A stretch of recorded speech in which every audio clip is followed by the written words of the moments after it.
Irmãos, boa noite. Graça e paz do nosso Senhor continue sobre a nossa vida. Deus possa nos abençoar com mais um culto, principalmente o privilégio que nós temos no dia de hoje. Já temos feito isso pela manhã juntos e poder estar fazendo isso agora também à noite. E sendo o nosso intuito este, nós vamos então, depois dessa primeira música que já prepara um pouco o nosso coração, nós vamos abrir a nossa Bíblia para ouvir aquilo que Deus nos fala na sua palavra e assim nos dirigirmos a Ele, confessando o nosso pecado, tirando aquilo que porventura possa ser empecilho para que nós cultuemos o nosso Deus. Nós vamos abrir a Bíblia no Salmo número 32.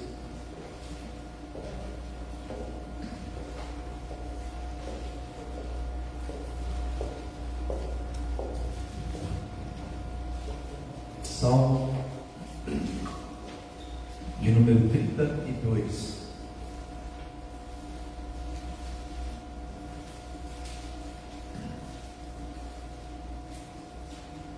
Nós vamos ler juntos os versículos 3, 4 e 5. Então, todos juntos? Lemos. Enquanto calei os meus pecados, envelheceram os meus ossos pelos meus constantes ingeridos todo dia, porque a tua mão pesada pesava dia e noite sobre mim, e o meu vigor se tornou em sequidão de estio. Confessei-te o meu pecado, e a minha iniquidade não mais ocultei. Disse: confessarei ao Senhor as minhas transgressões, e tu perdoaste a iniquidade do meu pecado. Não é apenas Davi que reconheceu, ainda que ele tenha sido considerado por Deus como perfeito, como nós vimos hoje de manhã, mas ele reconheceu que era um pecador, reconheceu as suas falhas diante de Deus, e ele aqui expressa um pouco do que teve como consequência e resultado na sua vida ao se encontrar em pecado. Mas diante disso, como nós dissemos, ele reconheceu, e no versículo 5, que foi o último versículo que nós lemos, ele então declara que confessou a Deus o seu pecado e a sua iniquidade não mais manteve oculta. Ele disse: eu vou confessar o meu pecado ao Senhor, as minhas transgressões. Deus é aquele que há de nos perdoar. Certos de que Deus também se compadece de nós, porque Cristo se compadeceu e morreu pelos nossos pecados, irmãos. E tenhamos esse momento para a gente voltar o nosso coração a esse Deus, confessando as nossas faltas, reconhecendo que isso nos traz consequências, e dentre elas nos distancia desse Deus que nós saímos das nossas casas para poder estar cultuando.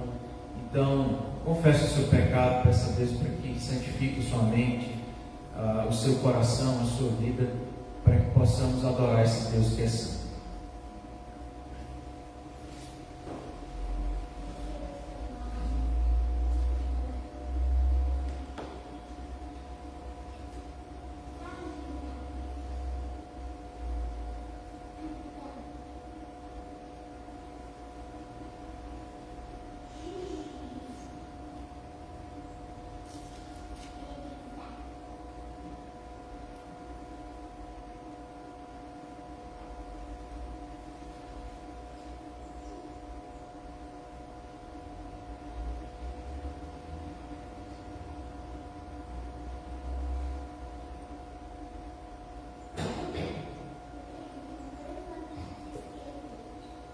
Nossa irmã Gasparina nos dirige e nos conduza nesse momento, confessando nosso pecado, recorrendo à graça e à misericórdia de Deus. Bondoso Deus, amado Pai, graças te damos, Senhor, por este momento que estamos aqui na tua presença. Queremos neste momento, ó Pai, pedir que o Senhor esteja nos perdoando os nossos pecados, Pai. O Senhor nos purifique, Senhor, prepara nossos corações para receber a tua palavra, Pai. Senhor, fique conosco no restante deste dia, fala aos nossos corações, Pai, através da tua palavra. Fica conosco, Pai, no restante desta noite. Em nome de Jesus, que eu peço e agradeço com perdão dos nossos pecados. Amém. Amém. Se você manter sua Bíblia aberta, no mesmo salmo, nós vamos ler agora os 2 primeiros versículos, aonde Davi antecipa a experiência que é muito mais sublime do que aquela quando nós nos encontramos em falta com o nosso Deus, e por isso vemos as consequências disso na nossa vida, seja física como espiritualmente. Então vamos também ler juntos, irmãos, Salmo 32, versículos 1 e 2. Bem-aventurado aquele cuja iniquidade é perdoada, cujo pecado é coberto. Bem-aventurado o homem a quem o Senhor não atribui iniquidade, e em cujo espírito não há dor. Irmãos, nós somos privilegiados, porque apesar das nossas faltas, das nossas falhas, apesar de nós sempre termos que enfrentar essa realidade, nada supera o que Jesus fez por nós na cruz. Nós somos muito mais do que felizes por ter sido perdoados, por termos sido salvos, por poder sempre recorrer à misericórdia de Deus, que está sempre pronto a nos ouvir, sempre pronto a olhar para o coração arrependido e se voltar para estes e os abençoar. E Davi então inicia esse salmo justamente descrevendo quanto que ele se sentia bem-aventurado por ter tido as suas, por ter tido os seus pecados perdoados, por ter tido as suas iniquidades também perdoadas, por ter tido o seu coração sarado de tudo aquilo que o pecado nos prejudica. Então que dessa forma a gente possa agradecer a Deus, louvar a esse Deus. E antes que a gente se coloque de pé para poder louvá-lo com alguns cânticos, nós vamos ter mais um momento de oração para você louvar a Deus, agradecendo pela obra de Cristo, pelo perdão dos nossos pecados. Para essa oração, vou convidar o nosso irmão André, que nos conduza nesse momento.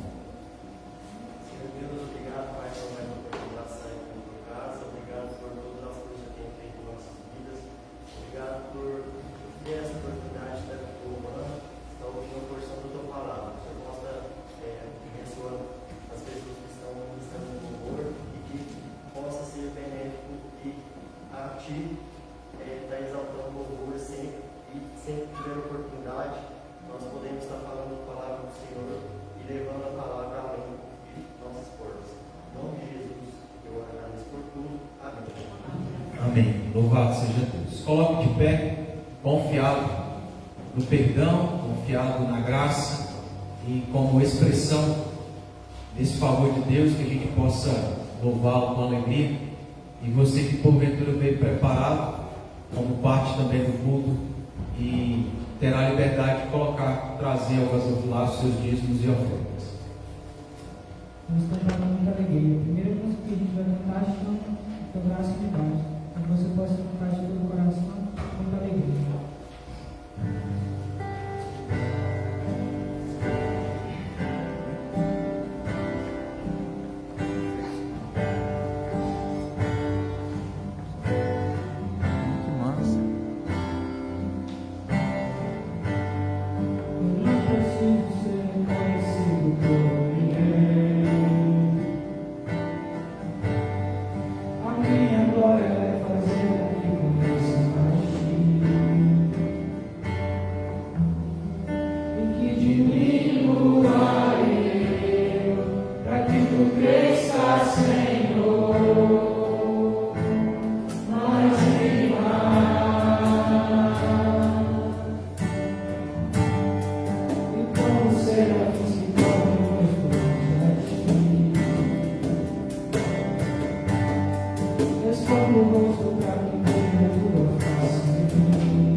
o Teu nome, ó Deus, e mostrando para todos, ó Pai, o quão excelso o Senhor é, o quão poderoso e o quão rico em bênçãos, ó Pai, o Senhor é, ó Deus. Nos abençoe e continue conosco, ó Pai, não nos abandone, porque nós precisamos, ó Senhor, o tempo todo de Ti, ó Senhor, e o tempo todo o Senhor é bom, e o Senhor tem estado conosco, ó Pai. Continue nos guardando, continue abençoando essa igreja, ó Deus, cada dia mais nós possamos estar mais fortes no Seu caminho, ó Deus, daquilo que o Senhor pede para nós, ó Pai. Nos dê força, ó Deus, e nos guarde, ó Deus, nos livre de todo qualquer mal, em nome de Jesus, amém. Amém.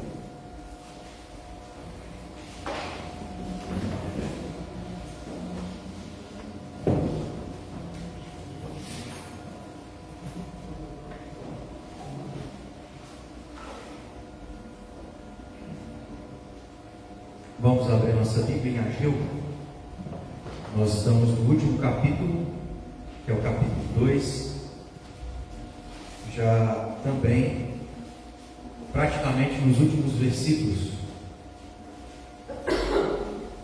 E provavelmente, no domingo que vem, a gente deve encerrar quando nós tratarmos dos 4 últimos versículos.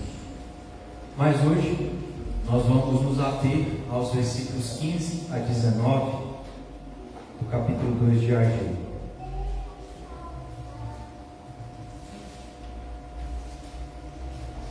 Está aí no final dos livros do Antigo Testamento. Ageu 2, versículos 15 a 19.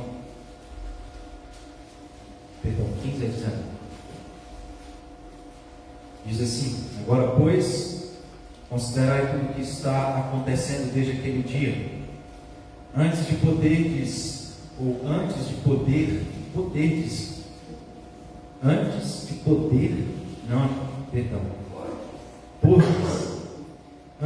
pordes pedra sobre pedra no templo do Senhor, antes daquele tempo, alguém vinha a um monte de 20 medidas, e havia somente 10. Vinha ao lagar para tirar 50, e havia somente 20. Eu vos feri com queimaduras e com ferrugem e com saraiva em toda a obra das vossas mãos. E não houve entre vós quem voltasse para mim, diz o Senhor. Considerai, eu vos rogo, desde este dia em diante, desde o 24º dia do mês 9, desde o dia em que se findou o templo do Senhor, considerai estas coisas. Já não há semente no celeiro. Além disso, a videira, a figueira, a romeira e a oliveira não têm dado seus frutos. Mas desde este dia, vos abençoarei. Que Deus assim também nos abençoe com a sua palavra.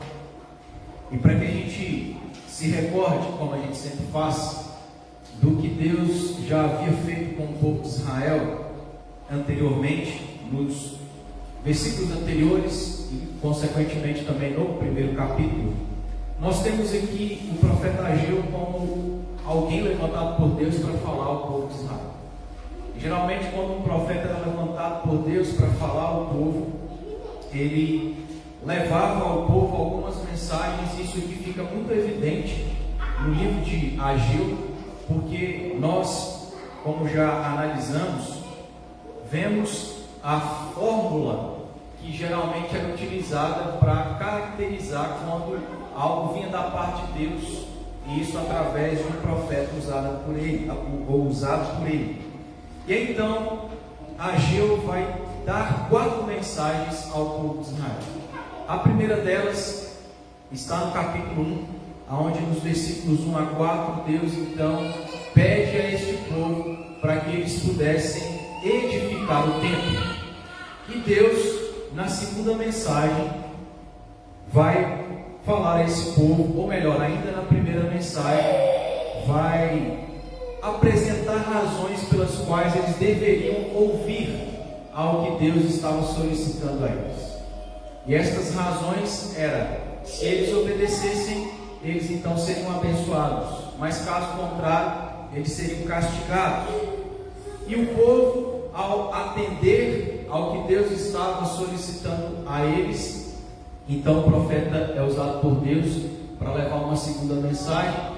E essa segunda mensagem está no capítulo 2, aonde Deus encoraja o seu povo a de fato manter aquela decisão que eles haviam tido de dar ouvidos à voz de Deus. Deus então nos encoraja através da sua aliança estabelecida com os patriarcas.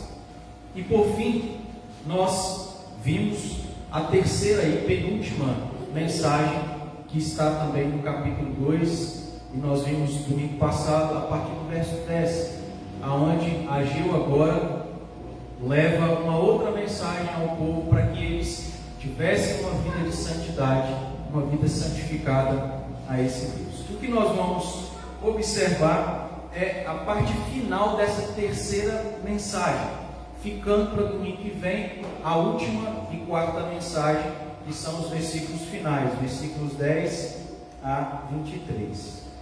Então, irmãos, o restante dessa terceira mensagem está justamente nos versículos aqui 15 a 19, que foram os versículos que nós acabamos de ler. Eu quero te chamar a atenção para algo que Deus também chamou a atenção ao povo, usando as mesmas palavras, o mesmo conteúdo, a mesma mensagem, podemos assim dizer, que é a palavra no versículo 15 que aparece aí como considerar.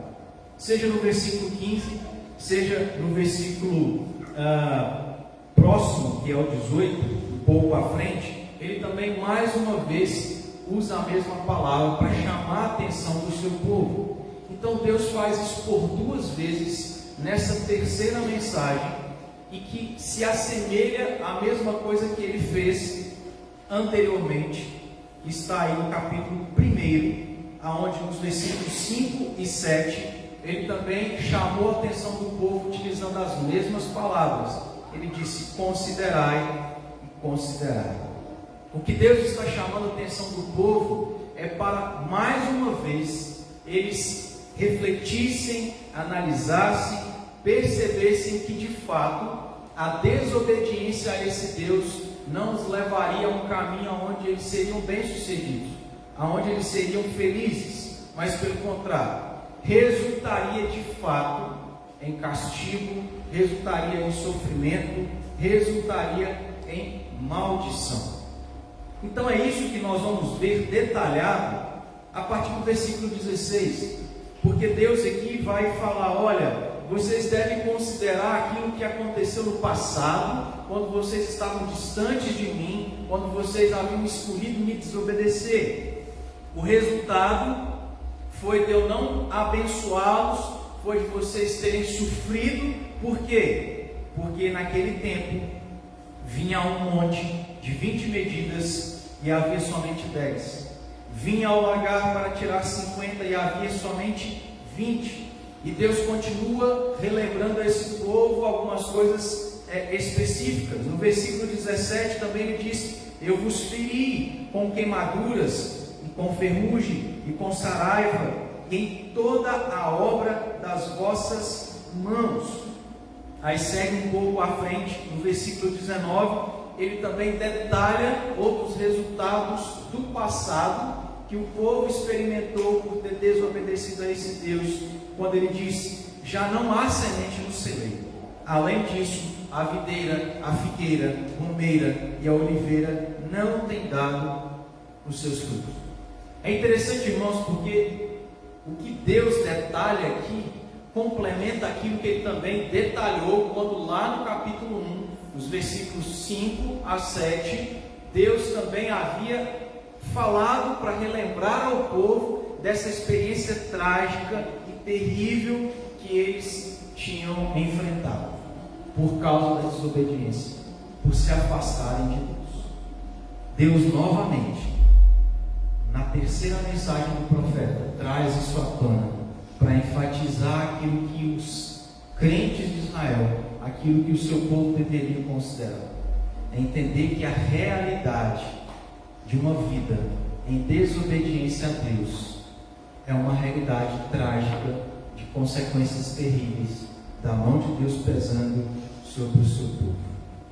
E o versículo 18 então algo muito interessante, porque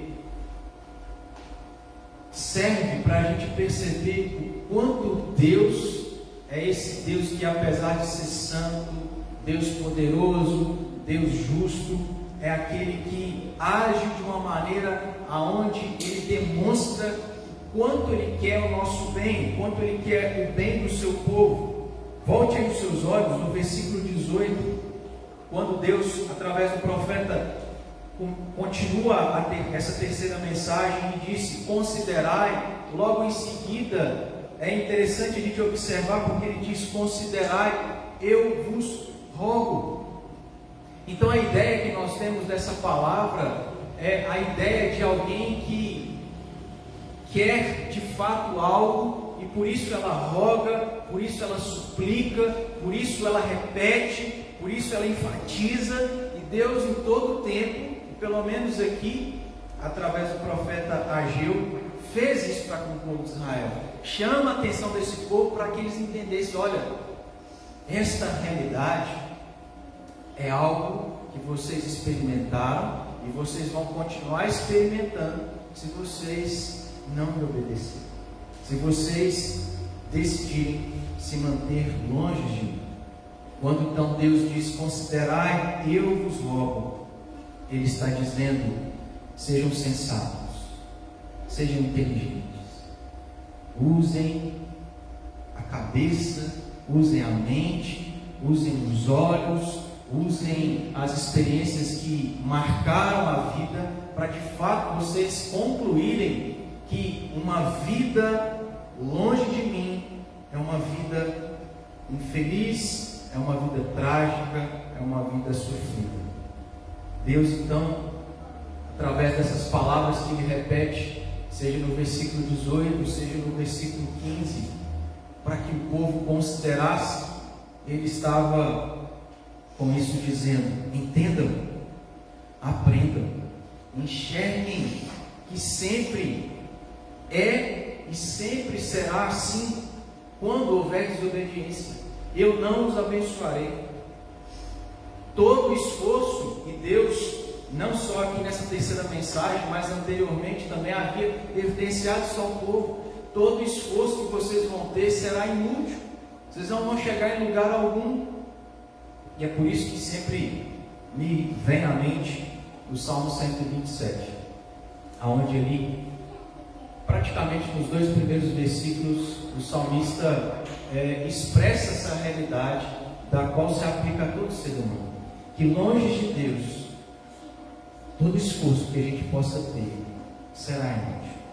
É inútil edificar uma cidade, é inútil colocar pessoas para vigiarem a cidade, inútil é todo esforço se Deus não estiver à frente, se Deus não abençoar, porque não depende da força própria, da força humana, depende de Deus abençoar.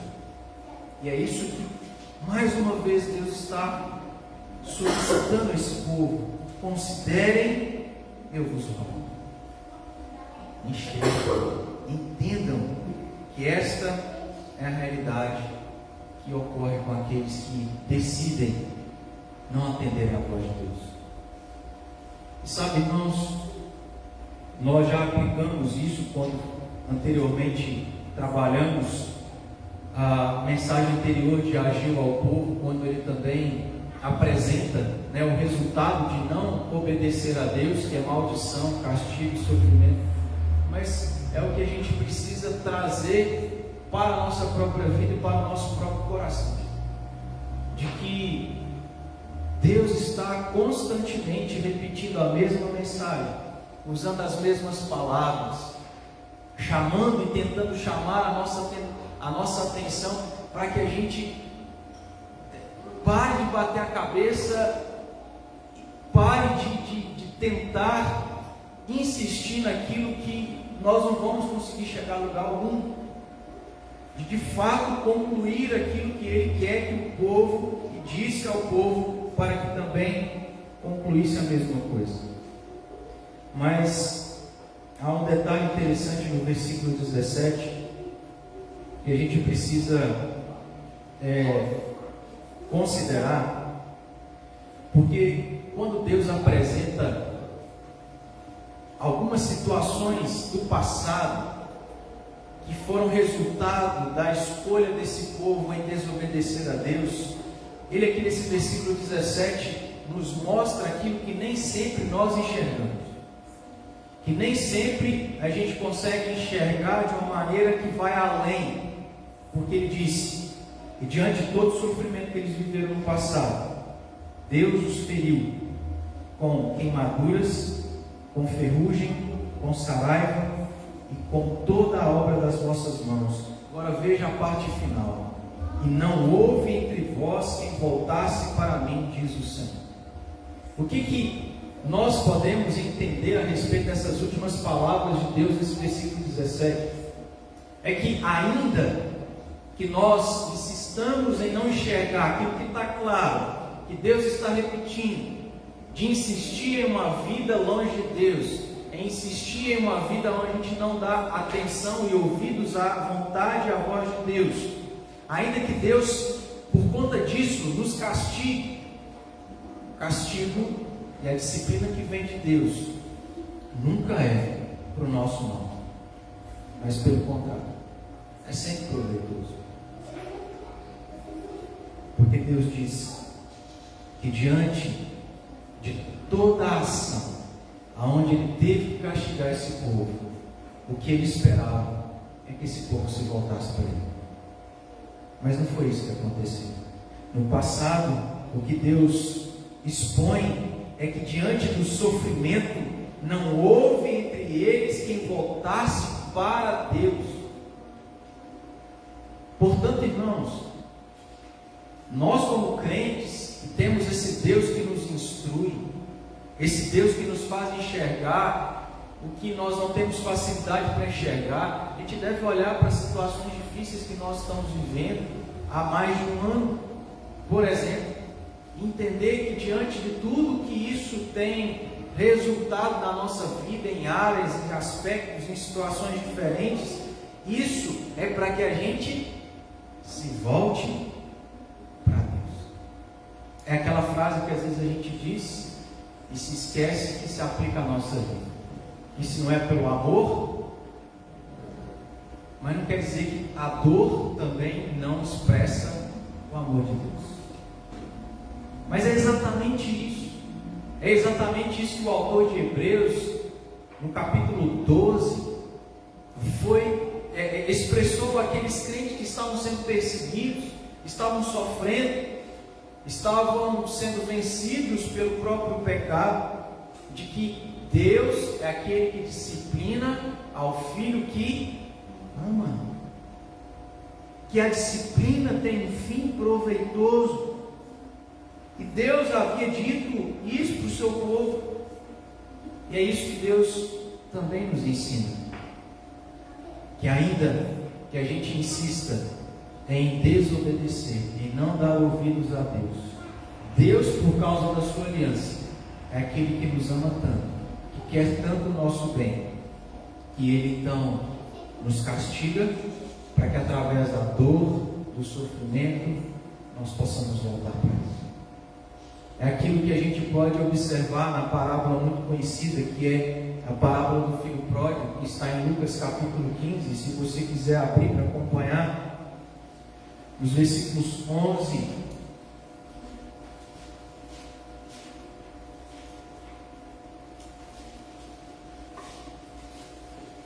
em diante.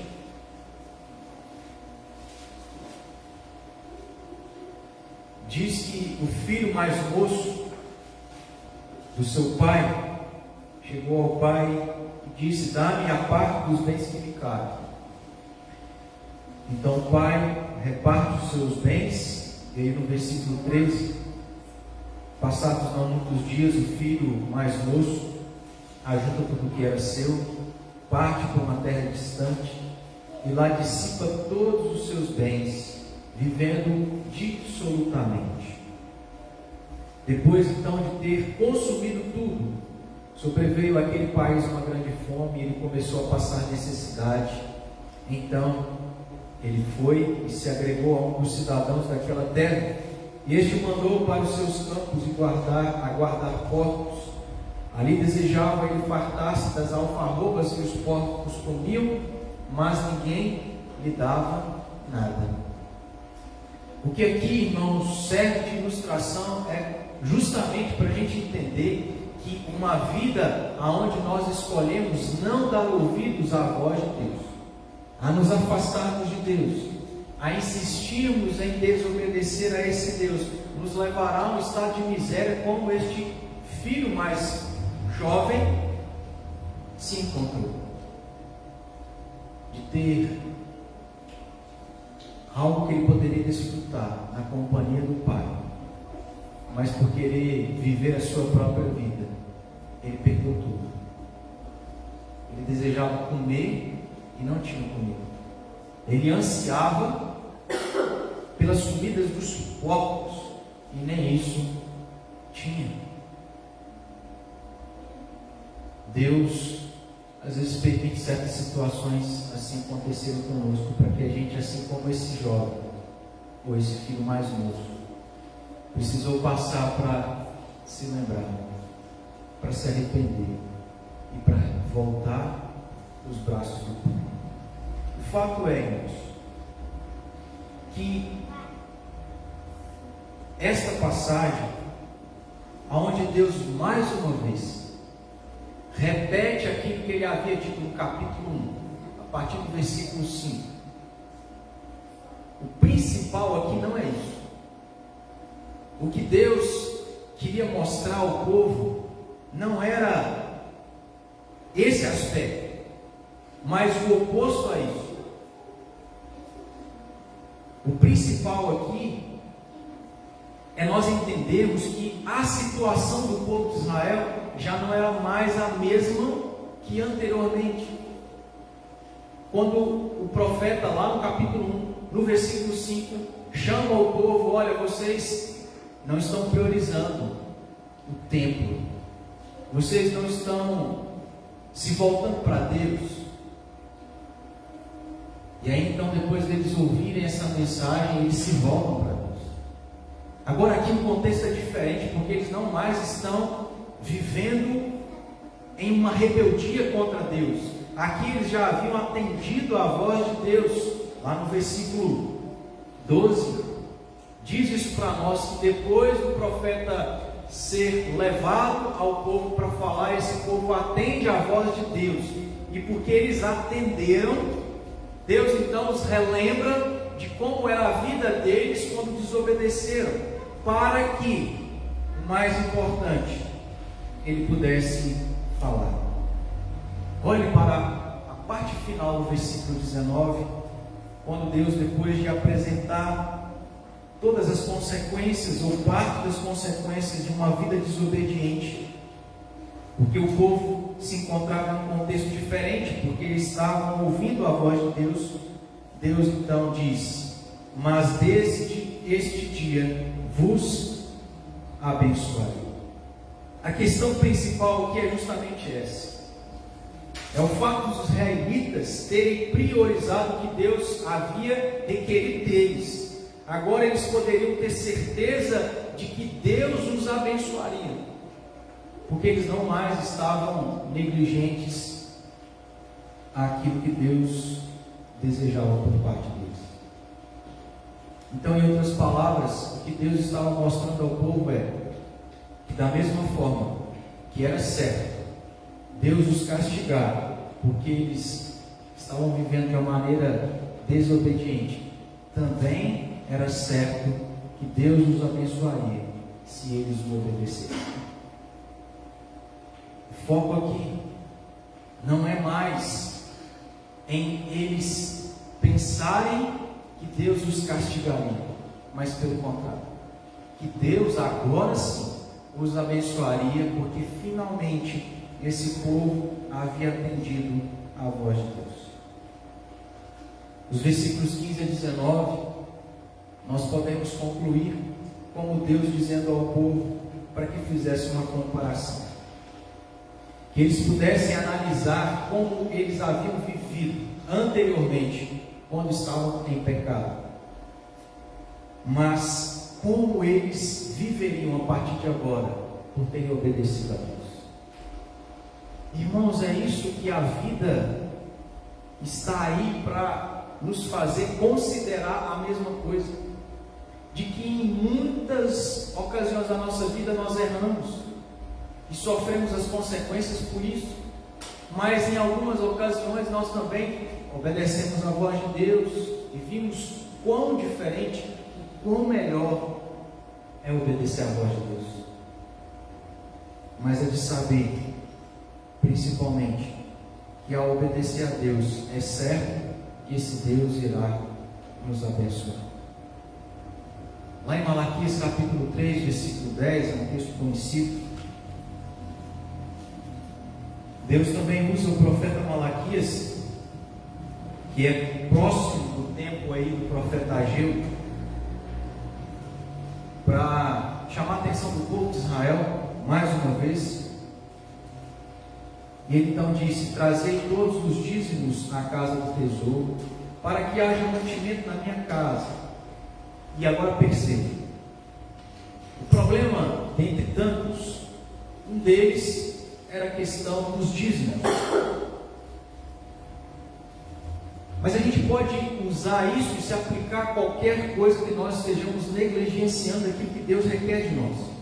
E sendo assim, o que a gente deve considerar também é que Deus diz: provai-me nisto, diz o Senhor dos Exércitos, se eu não vos abrir as janelas do céu e não derramar sobre vós bênçãos sem medida. O que isso significa? Significa que Deus está, ou que Deus disse ao povo, e que Deus está dizendo a nós: olha, vocês precisam parar, pensar e analisar. O que é mais vantajoso? Me desobedecer e sofrer, ou obedecer e ser feliz? Porque saibam de uma coisa, é certo, Deus aqui através do profeta Malaquias, em outras palavras, é certo, se vocês me obedecerem, vocês poderão me provar se eu não vou os abençoar. Porque é certo, irmãos. Da mesma forma que é certo Deus pesar sua mão quando nós o desobedecemos, é certo que Deus há de nos abençoar se nós o obedecermos.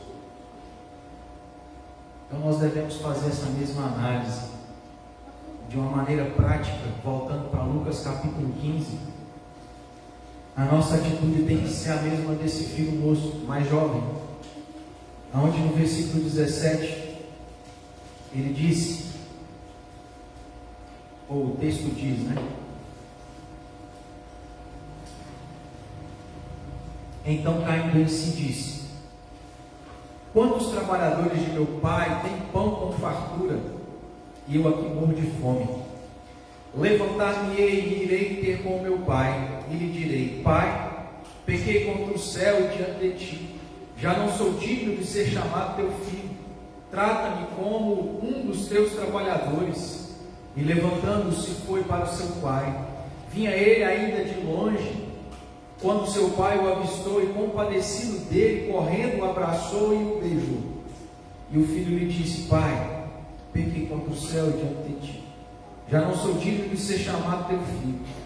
O pai, porém, disse aos seus servos: trazei depressa a melhor roupa, vestiu, ponde-lhe um anel no dedo e sandálias nos pés, trazei também e matai um novilho cevado, comamos e regozijamo-nos, porque este meu filho estava morto e reviveu, estava perdido e foi achado, e começaram a regozijar-se. O que essa parábola mostra para nós, irmãos, é aquilo que a gente tem que fazer, é considerar. É considerar, porque Deus está rogando que melhor é obedecer a Ele do que desobedecer. E que se nós obedecermos, é certo que Deus irá nos abençoar. A nossa atitude é cair em si, como esse filho mais novo caiu, porque ele analisou: olha a miséria que eu estou, eu preciso voltar para os braços do meu pai, reconhecendo o meu erro, porque lá eu vivia muito melhor do que eu estou vivendo agora. A nossa atitude é cair em si, é reconhecer, é se arrepender e saber que é certo. Se nós obedecermos a Deus, é certo. E Ele diz: não vai, irmãos, se eu não vou nos abençoar. E o fato é, irmãos, que tudo isso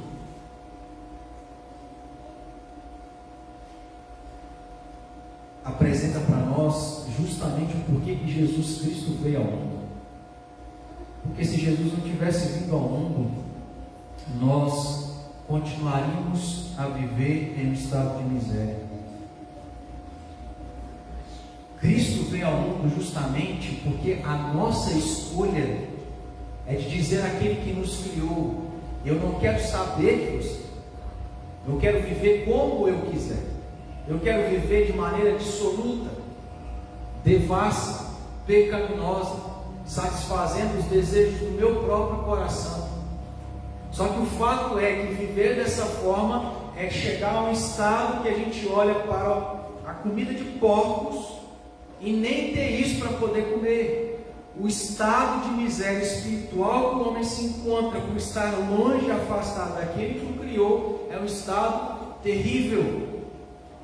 É para isso que Jesus veio ao mundo, para nos fazer estar perto novamente do Pai, para fazer a gente entender que é muito melhor obedecer e ser feliz do que achar que desobedecer vai nos fazer ser mais felizes.